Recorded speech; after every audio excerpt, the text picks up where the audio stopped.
ਤੇ ਆਪਾਂ ਅਗਲਾ ਟੌਪਿਕ ਸ਼ੁਰੂ ਕਰਨ ਲੱਗੇ ਆ ਮੈਟੈਲਿਕ ਬੌਂਡ ਕਿ ਮੈਟੈਲਿਕ ਬੌਂਡ ਕੀ ਹੁੰਦਾ ਹੈ।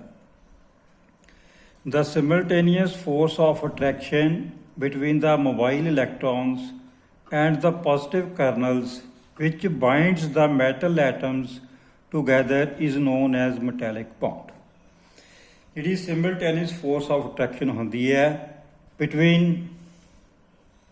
positive ions and valence electrons। Active ions ਦੇ ਵਿੱਚ ਆ force of attraction ਹੈ, ਆ ਪੋਜ਼ਿਟਿਵ ਹੈ, ਪੋਜ਼ਿਟਿਵ ਹੈ, ਪੋਜ਼ਿਟਿਵ ਹੈ, ਨੈਗੇਟਿਵ ਹੈ। ਇਹ ਫੋਰਸ ਆਫ ਅਟਰੈਕਸ਼ਨ ਇਹਨਾਂ ਵਿੱਚ ਆਪਸ ਦੇ ਵਿੱਚ ਫੋਰਸ ਆਫ ਅਟਰੈਕਸ਼ਨ ਹੈ। ਸਾਡੇ ਕੋਲ ਇੱਥੇ ਮੈਟੈਲਿਕ ਕ੍ਰਿਸਟਲ ਹੈ। ਮੈਟੈਲਿਕ ਕ੍ਰਿਸਟਲਸ ਦੇ ਵਿੱਚ ਇੱਥੇ ਆਪਣੇ ਕੋਲੇ ਪੋਜ਼ਿਟਿਵ ਆਇਨਸ ਨੇ, ਇਹ ਨੈਗੇਟਿਵ ਆਇਨਸ ਨੇ, ਜਿਹਨੂੰ ਆਪਾਂ ਮੋਬਾਈਲ ਔਰ ਵੈਲੈਂਸ ਇਲੈਕਟ੍ਰੋਨਸ ਕਹਿੰਦੇ ਆ। Positive negative positive, negative positive, negative positive, negative. ਜਿਹੜੀ ਇਹ ਫੋਰਸ ਆਫ ਅਟਰੈਕਸ਼ਨ ਹੈ, ਆ ਜਿਹੜੀ ਫੋਰਸ ਆਫ ਅਟਰੈਕਸ਼ਨ ਹੈ between negative and positive ions, ਜਿਹੜੀ ਮੈਟੈਲਿਕ ਕ੍ਰਿਸਟਲਸ ਦੇ ਵਿੱਚ ਜਿਹੜੀ ਬਾਈਂਡ ਕਰਕੇ ਰੱਖਦੀ ਹੈ ਉਹਨੂੰ ਆਪਾਂ ਕਹਿੰਦੇ ਆ metallic bond. The simultaneous force of attraction between the mobile electrons and the positive kernels which binds the metal atoms together is known as metallic bond। ਸਾਡੇ ਕੋਲ ਕ੍ਰਿਸਟਲ ਮੈਟੈਲਿਕ ਕ੍ਰਿਸਟਲ ਸਟਰਕਚਰ ਹੈ, ਇਹਦੇ ਵਿੱਚ ਪੋਜ਼ਿਟਿਵ ਕਰਨਲਸ ਨੇ ਤੇ mobile ਤੇ wellness electrons ਨੇ। ਇਹਦੇ ਵਿੱਚ ਪੋਜ਼ਿਟਿਵ ਹੈ, ਨੈਗੇਟਿਵ ਹੈ, ਨੈਗੇਟਿਵ ਪੋਜ਼ਿਟਿਵ। ਆ ਜਿਹੜੀ ਫੋਰਸ ਆਫ ਅਟਰੈਕਸ਼ਨ ਹੈ ਜਿਹੜੀ ਇਹਨਾਂ ਨੂੰ ਆਪਸ ਦੇ ਵਿੱਚ ਬਾਈਂਡ ਕਰਕੇ ਰੱਖਦੇ ਨੈਗੇਟਿਵ ਤੇ ਪੋਜ਼ਿਟਿਵ ਨੂੰ, ਉਹਨੂੰ ਆਪਾਂ ਕਹਿੰਦੇ ਆ metallic bond. Relation of metal structure to its properties. Metal ਦੇ ਵਿੱਚ ਇਲੈਕਟ੍ਰੀਕਲ ਕਨੈਕਟੀਵਿਟੀ ਕਿਉਂ ਹੁੰਦੀ ਹੈ? ਉਹਦਾ ਰੀਜ਼ਨ ਹੈ ਕਿ ਸਾਡੇ ਕੋਲੇ ਮੈਟਲ ਦਾ ਕ੍ਰਿਸਟਲ ਹੈ, ਇਹਦੇ ਵਿੱਚ ਸਾਡੇ ਕੋਲੇ ਨੈਗੇਟਿਵ ਤੇ ਪੋਜ਼ਿਟਿਵ ਆਇਨਸ ਨੇ। ਇਹਦੀ ਸਰਫੇਸ ਦੇ ਵਿੱਚ ਆਪਾਂ ਪੋਟੈਂਸ਼ੀਅਲ ਡਿਫਰੈਂਸ ਕ੍ਰੀਏਟ ਕਰਦੇ ਹਾਂ, ਪੋਜ਼ਿਟਿਵ ਤੇ ਨੈਗੇਟਿਵ ਤੇ ਪੋਜ਼ਿਟਿਵ ਇਲੈਕਟ੍ਰੋਡਸ। ਪੋਟੈਂਸ਼ੀਅਲ ਡਿਫਰੈਂਸ ਆਪਾਂ ਕ੍ਰੀਏਟ ਕੀਤਾ। ਜਦੋਂ ਆਪਾਂ ਇਹਦੇ ਵਿੱਚ ਇਲੈਕਟ੍ਰਿਸਿਟੀ ਸਪਲਾਈ ਕੀਤੀ ਤਾਂ ਜਿਹੜੇ ਸਾਡੇ ਕੋਲੇ ਵੈਲੈਂਸ ਇਲੈਕਟ੍ਰੋਨਸ ਨੇ, ਜਿਹੜੇ ਮੋਬਾਈਲ ਇਲੈਕਟ੍ਰੋਨਸ ਨੇ, ਉਹ ਨੈਗੇਟਿਵ ਇਲੈਕਟ੍ਰੋਡ ਤੋਂ ਪੋਜ਼ਿਟਿਵ ਇਲੈਕਟ੍ਰੋਡ ਵੱਲ ਮੂਵ ਕਰਨਾ ਸ਼ੁਰੂ ਕਰ ਦਿੰਦੇ ਨੇ। ਉਹਨਾਂ ਦੇ ਨੈਗੇਟਿਵ ਤੋਂ ਪੋਜ਼ਿਟਿਵ ਮੂਵ ਕਰਨ ਕਰਕੇ ਇਲੈਕਟ੍ਰਿਸਿਟੀ ਦੇ ਵਿੱਚੋਂ ਫਲੋ ਕਰਨਾ ਸ਼ੁਰੂ ਕਰ ਦਿੰਦੀ ਹੈ।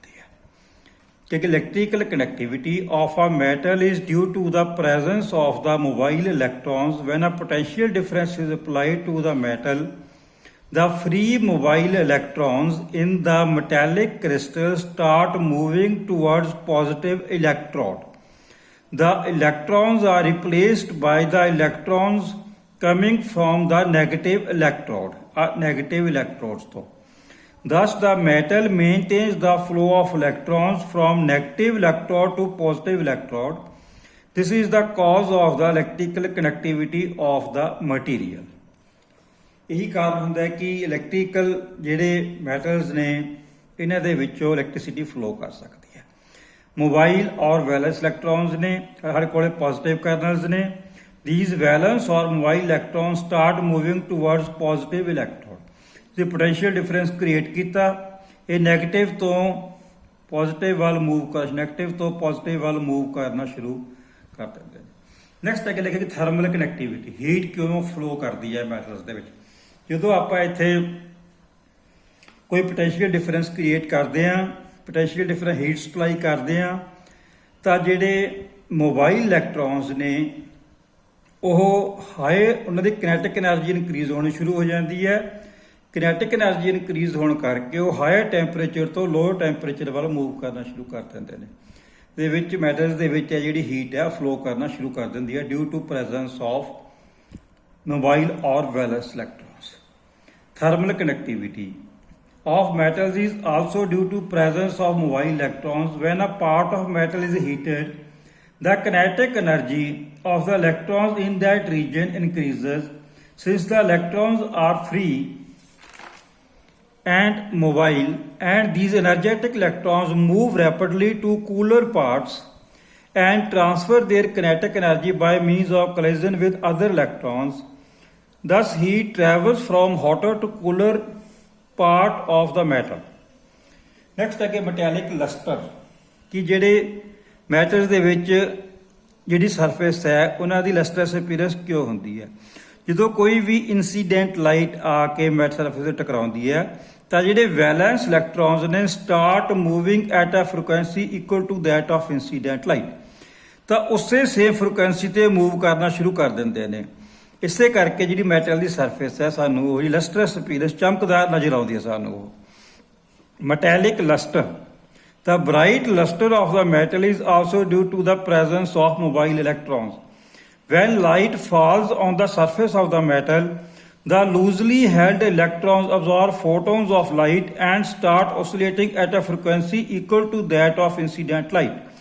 These oscillating electrons become a source of light which emit radiations in the form of light. As a result, the incident light appears to be reflected from the metal surface and the surface acquires a shining appearance which is known as metallic luster.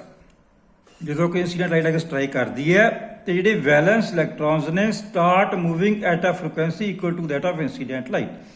ਉਹ same frequency ਦੇ ਉੱਤੇ ਜਿਹੜੇ valence electrons ਨੇ same frequency ਤੇ move ਕਰਨਾ ਸ਼ੁਰੂ ਕਰ ਦਿੰਦੇ ਨੇ ਤੇ ਸਾਨੂੰ ਜਿਹੜੀ ਸਰਫੇਸ ਦੀ ਜਿਹੜੀ ਅਪੀਅਰੈਂਸ ਹੈ ਉਹ ਲਸਟਰਸ ਨਜ਼ਰ ਆਉਂਦੀ ਹੈ। ਅੱਗੇ ਮੈਟਲਸ ਦੇ ਵਿੱਚ ਪ੍ਰੋਪਰਟੀ ਹੁੰਦੀ ਹੈ ਮੈਲੇਬਿਲਿਟੀ ਐਂਡ ਡਕਟਿਲਿਟੀ। ਮੈਲੇਬਿਲਿਟੀ ਕਿਸੇ ਮਟੀਰੀਅਲ ਦੀ ਪ੍ਰੋਪਰਟੀਜ਼ ਕਰਕੇ ਉਹਦੀਆਂ ਥਿਨ ਸ਼ੀਟਸ ਬਣਾ ਸਕਦੇ ਹਾਂ ਤੇ ਡਕਟਿਲਿਟੀ ਜਿਹੜੀ ਹੁੰਦੀ ਹੈ ਜਿਹਦੇ ਕਰਕੇ ਅਸੀਂ ਬਰੀਕ ਧਾਰਾ ਬਣਾ ਸਕਦੇ ਹਾਂ। ਇੱਥੇ ਆਪਾਂ ਨੇ ਇੱਕ ਮੈਟੈਲਿਕ ਕ੍ਰਿਸਟਲ ਲਿਆ, ਇਹਦੇ ਉੱਤੇ ਸਟ੍ਰੈਸ ਅਪਲਾਈ ਕੀਤਾ। ਜਦੋਂ ਆਪਾਂ ਸਟ੍ਰੈਸ ਅਪਲਾਈ ਕੀਤਾ ਜਿਹੜੇ ਵੈਲੈਂਸ ਇਲੈਕਟ੍ਰੋਨਸ ਨੇ ਇਹ ਡਿਸਟਰੋਏ ਨਹੀਂ ਹੁੰਦੇ, ਇੱਕ ਪਲੇਨ ਦੇ ਉੱਤੇ ਮੂਵ ਕਰਨਾ ਸ਼ੁਰੂ ਕਰ ਦਿੰਦੇ ਨੇ। Metals can be beaten into thin sheets malleability and drawn into wires ductility. When any stress is applied on the metals, the position of metallic kernels is altered without destroying the crystal. ਕੋਈ plain ਦੇ ਉੱਤੇ ਇਹਨਾਂ ਨੇ move ਕਰਨਾ ਸ਼ੁਰੂ ਕਰ ਦਿੱਤਾ। The forces simply move the kernels from one lattice side to another side. ਇਹਦੇ ਕਰਕੇ ਹੀ, ਇਸ ਪ੍ਰੋਪਰਟੀ ਕਰਕੇ ਹੀ ਅਸੀਂ ਇਹਨਾਂ ਦੀਆਂ ਮੈਟਲਸ ਦੀਆਂ ਬਰੀਕ ਸ਼ੀਟਸ ਬਣਾ ਸਕਦੇ ਹਾਂ ਤੇ ਧਾਰਾ ਬਣਾ ਸਕਦੇ ਹਾਂ। Next is high tensile strength. ਜਿਹੜੇ ਮੈਟਲਸ ਦੀ ਜਿਹੜੀ ਹਾਈ ਟੈਂਸਾਈਲ ਸਟਰੈਂਥ ਕਿਉਂ ਹੁੰਦੀ ਹੈ? It is due to the presence of strong electrostatic force of attraction between positively charged kernels and the mobile electrons surrounding them. ਜਿਹੜੀ heist ਟੈਂਸਾਈਲ strength ਹੈ ਉਹ ਵੀ strong electrostatic forces ਜਿਹੜੇ positive and negative ions ਦੇ ਕਰਕੇ ਹੀ ਹੁੰਦੀ ਹੈ। Next is hardness of the metals. It is due to the strength of the metallic bond. The strength of the metallic bond depends upon the following two factors. Number one, number of valence electrons. Greater the number of valence electrons for the delocalization, stronger is the metallic bond. Number two, size of the kernels. Jinnah size छोटा होएगा, smaller the size of the kernels, उन्नी ही ਉਹਦੀ hardness ज़्यादा होएगी। ਅੱਗੇ ਤੁਹਾਨੂੰ paper ਦੇ ਵਿੱਚ ਆਉਂਦਾ right short note on conductor, semi conductor ਔਰ ਇਨਸੂਲੇਟਰ। ਬੇਟਾ ਆਪਾਂ ਪਹਿਲਾਂ ਕਰ ਚੁੱਕੇ ਹਾਂ ਕਿ ਇੱਥੇ ਆਪਾਂ ਲਿਖਿਆ ਕਿ ਕੰਡਕਟਰ ਉਹ ਮਟੀਰੀਅਲ ਜਿਨ੍ਹਾਂ ਦੇ ਵਿੱਚ ਮੋਰ ਮੋਬਾਈਲ ਔਰ ਵੈਲੈਂਸ ਇਲੈਕਟ੍ਰੋਨਸ ਹੁੰਦੇ ਨੇ, ਜਿਹੜੇ ਹੀਟ ਇਲੈਕਟ੍ਰਿਸਿਟੀ ਆਪਣੇ ਵਿੱਚੋਂ ਪਾਸ ਹੋਣ ਦਿੰਦੇ ਨੇ। ਆਪਣੇ ਕੋਲੇ ਵੈਲੈਂਸ ਬੈਂਡ ਹੈ, ਕੰਡਕਸ਼ਨ ਬੈਂਡ ਹੈ। ਇਹਦੇ ਵਿੱਚ ਜ਼ਿਆਦਾ ਮੋਬਾਈਲ ਤੇ ਵੈਲੈਂਸ ਇਲੈਕਟ੍ਰੋਨਸ ਨੇ, ਇਹਨਾਂ ਕਰਕੇ ਹੀ ਮੈਟਰਸ ਦੇ ਵਿੱਚੋਂ ਹੀਟ ਇਲੈਕਟ੍ਰਿਸਿਟੀ ਪਾਸ ਹੋ ਸਕਦੀ ਹੈ। ਫਿਰ ਆਪਾਂ ਕਹਿੰਦੇ ਕਿ ਇਨਸੂਲੇਟਰ ਇਹਨਾਂ ਦੇ ਵਿੱਚੋਂ ਗੈਪ ਬਹੁਤ ਜ਼ਿਆਦਾ ਹੈ, ਇਹਨਾਂ ਦੇ ਵਿੱਚ ਨੋ ਮੋਬਾਈਲ ਔਰ ਵੈਲੈਂਸ ਇਲੈਕਟ੍ਰੋਨਸ, ਇਹਨਾਂ 'ਚ ਕੋਈ, ਇਸ ਕਰਕੇ ਇਹਨਾਂ ਦੇ ਵਿੱਚ ਹੀਟ ਇਲੈਕਟ੍ਰਿਸਿਟੀ ਪਾਸ ਨਹੀਂ ਹੋ ਸਕਦੀ। ਉਹਨਾਂ ਮਟੀਰੀਅਲ ਨੂੰ ਕਹਿ ਦਿੰਦੇ ਆ ਇਨਸੂਲੇਟਰ। ਸੈਮੀ ਕੰਡਕਟਰ ਹੁੰਦੇ ਜਿਹੜੇ ਇਹਨੇ ਬਿਟਵੀਨ ਹੁੰਦੇ ਨੇ ਕੰਡਕਟਰ ਤੇ ਇਨਸੂਲੇਟਰਸ ਦੇ ਵਿੱਚ। ਸੈਮੀ ਕੰਡਕਟਰਸ ਲੈਸ ਮੋਬਾਈਲ ਔਰ ਵੈਲੈਂਸ ਇਲੈਕਟ੍ਰੋਨਸ। ਆ ਦੇਖੋ ਇਹਦੇ ਵਿੱਚ ਗੈਪ ਘੱਟ ਹੈ ਇਹਦੇ ਕੰਪੈਰੇਟਿਵਲੀ, ਤੇ ਇਹਦੇ ਵਿੱਚ ਲੈਸ ਵੈਲੈਂਸ ਬੈਂਡ ਹੈ, ਇਹ ਕੰਡਕਸ਼ਨ ਬੈਂਡ ਹੈ। ਇਹਦੇ ਵਿੱਚ ਸਾਡੇ ਕੋਲੇ ਲੈਸ ਮੋਬਾਈਲ ਔਰ ਵੈਲੈਂਸ ਇਲੈਕਟ੍ਰੋਨਸ ਹੁੰਦੇ ਨੇ। ਆਪਾਂ ਕਰੈਕਟਰਸ ਉਹਨਾਂ ਨੂੰ ਕਹਿੰਦੇ ਆ ਜਿਹਦੇ ਹੀਟ ਇਲੈਕਟ੍ਰਿਸਿਟੀ ਪਾਸ ਹੋ ਸਕਦੀ ਹੈ, ਇਨਸੂਲੇਟਰ ਵਿੱਚੋਂ ਨਹੀਂ ਪਾਸ ਹੋ ਸਕਦੀ। ਸੈਮੀ ਕੰਡਕਟਰਸ ਜਿਹੜੇ ਇਹਨੇ ਬਿਟਵੀਨ ਹੁੰਦੇ ਨੇ। Semiconductor it is a material which has electrical connectivity between a conductor and that of an insulator. Next topic is various issues of material usage. ਜਿਹੜਾ ਅਸੀਂ ਮਟੀਰੀਅਲ ਯੂਜ਼ ਕਰਦੇ ਆ, ਰਾ ਮਟੀਰੀਅਲ ਯੂਜ਼ ਕਰਦੇ ਆ। First is economic consideration, reduction in cost. ਜਦੋਂ ਵੀ ਆਪਾਂ ਇਕੋਨੋਮਿਕ ਕੰਸੀਡਰੇਸ਼ਨ ਕੰਸੀਡਰ ਕਰਨੀ ਹੈ ਮਟੀਰੀਅਲਸ ਦੀ, ਉਹਦੀ ਕਾਸਟ ਰਿਡਕਸ਼ਨ ਕਰਨੀ ਹੈ। ਅਸੀਂ ਕੰਸੀਡਰ ਕਰਦੇ ਹਾਂ machine, material, manufacturing and market. ਇਹ ਸਾਰੇ ਹੀ ਐਮਸ ਦੇ ਵਿੱਚ ਆਪਾਂ ਨੇ ਕਾਸਟ ਦੀ ਰਿਡਕਸ਼ਨ ਕਰਨੀ ਹੈ। Second is environmental consideration, impact on environment from extraction of raw material to final manufacturing of the product। ਕੋਈ ਵੀ ਅਸੀਂ ਪ੍ਰੋਡਕਟ ਅਸੀਂ ਤਿਆਰ ਕਰ ਰਹੇ ਹਾਂ, ਰਾ ਮਟੀਰੀਅਲ ਤੋਂ ਲੈ ਕੇ ਫਾਈਨਲ ਮੈਨੂਫੈਕਚਰਿੰਗ ਤੱਕ এনवायरमेंट ਦੇ ਉੱਤੇ ਉਹਦਾ ਕੀ ਇੰਪੈਕਟ ਪੈਂਦਾ। Third is material life cycle. ਸਭ ਤੋਂ ਪਹਿਲਾਂ ਅਸੀਂ ਰਾ ਮਟੀਰੀਅਲ ਹੈ, ਕੋਈ ਵੀ ਰਾ ਮਟੀਰੀਅਲ ਅਸੀਂ ਐਕਸਟ੍ਰੈਕਟ ਕਰਦੇ ਹਾਂ, ਉਹਨੂੰ ਓਰਸ ਦੀ ਸ਼ੇਪ ਦੇ ਵਿੱਚ ਹੁੰਦਾ, ਫਿਰ ਅਸੀਂ ਉਹਦੀ ਪਿਓਰੀਫਿਕੇਸ਼ਨ ਕਰਦੇ ਹਾਂ, ਫਿਰ ਉਹਦੀ ਮੈਨੂਫੈਕਚਰਿੰਗ ਕਰਦੇ ਹਾਂ, ਅਸੈਂਬਲ ਕਰਦੇ ਹਾਂ, ਯੂਜ਼ ਕਰਦੇ ਹਾਂ, ਤੇ ਡਿਸਕਾਰਡ ਕਰ ਦਿੰਦੇ ਹਾਂ। ਅਸੀਂ ਨੋਟ ਕੀਤਾ ਹੈ ਕਿ life cycle model, resources, raw materials, energy and land resources. First, raw material acquisition, processes, transports, manufacture, use, service, waste management, missions to air, water and ground। next is social issues।